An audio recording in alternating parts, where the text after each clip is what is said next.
So hello and welcome to this tutorial on correcting color casts in Photoshop.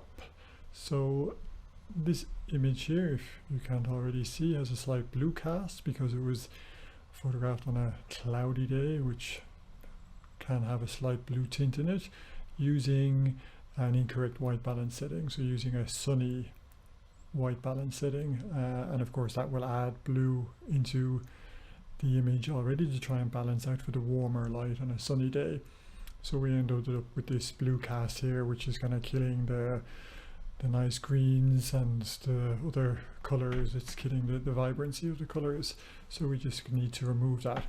As always, we're going to do this non-destructively through an adjustment layer in Photoshop. So we do that by going to the image menu, not the image menu, the layer menu, of course, and then go to new adjustment layer, and we go to our color balance. Now we can also do that through the layer adjustment panel here, or you can also create the layer adjustment by going to the flyout menu on the layers panel. It's the little circle that's half black, half white, and clicking on color balance. And now we have our properties for color balance. There's three options here for the tones that we can balance. There's our shadows, midtones, and highlights. And that will affect three different tonal areas of the image. So the midtones being the tones in the middle. And most of this image is containing midtones. So we'll go ahead and start with that.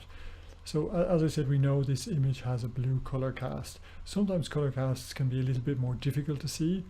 And certainly sometimes it even takes kind of training or kind of a period of experience of looking at images and recognizing color casts. And also, of course, your monitor, if your monitor is not calibrated, you may not see slight color casts if your monitor hasn't been correctly calibrated, or if your monitor has a cast on it itself.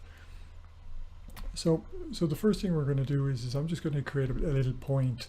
I'm going to look for a neutral tone in the image, or something that would be close to neutral, that will kind of tell me what the cast is. And the most neutral thing in this image is this gravel here, which I know should be kind of gray, or at least close to gray. So I'm going to go here and click on the eyedropper. So click my eyedropper tool, and then I'm going to come down here and look in the path, and I'm going to shift and then click once, and now that creates a point. Now in our info menu, we can see the information on that point. We can see the red, green, and blue values. If you can't find the info menu, you'll find it underneath your window and info, and that will display it for you. So I can see here that my blue values are much higher than my green and red values. So that tells me straight away I've got a blue cast. So you've got two sets of values here. One is for before the adjustment and one is after the adjustment. So these values here on the right will change as we're adjusting these sliders. I'm going to start with the yellow slider, yellow blue. So to remove blue, I add yellow because that's the complementary color. So that you can see already there, I'm quite nicely reducing the amount of blue in the image. You can see it's already dropped by 12. And it's increased the green and red values as well, which helps neutralize that. I'm also going to add a tiny bit of red just to help with the soil, and then we can also introduce a little bit of magenta, just because our green, maybe I overdid it a little bit with the green. Okay, so that's looking good. You can see a before and after. And then based on my values, yes, blue is still higher than the other values, but one thing that I know from this type of gravel, and having photographed this, that the color of the gravel it was a slightly bluey gray. It was a colder gray color, so it will be higher with the gray values of that will be higher. So then I'm going to also look at my shadows and remove some of the blue from the shadows. I could add a little bit of maybe red and magenta in, or is it better with green? No. So yeah, just add a little bit of green in, and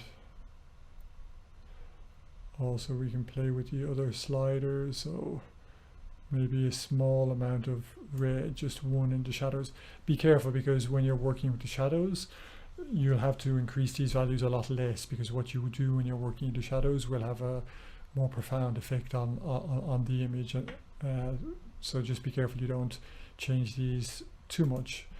The midtones we can change a little bit more, as you can see, and then for this particular image I'm not going to do anything with the highlights because there's already so little detail in here. If I make any adjustments, it's gonna immediately just destroy that and blank it. I'll just end up with a blank white sky and it won't look so good. At the moment we've got some detail in here. It's not very much, but at least it's something. So yeah, so that's our adjustment. We're going to do one more thing now. We're going to use layer blending mode. So here we've got our blending modes for our layer. By default it defaults to normal. So as we were just working with colors here, I'm going to change my layer blending mode to color.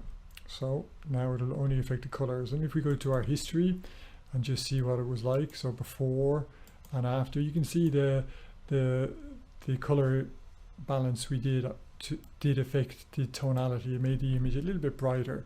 So just by changing the blending mode to color, it guarantees that we only affect the colors with this adjustment layer. So in order to get rid of this little mark here where we were checking the overall colors of the image, you can hold down Shift and then just click on the point and drag it outside the image area, and that will get rid of that.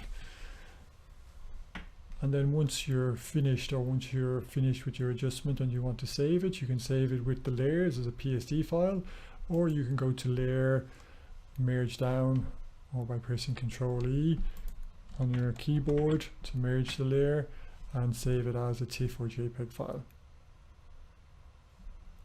So thank you for watching.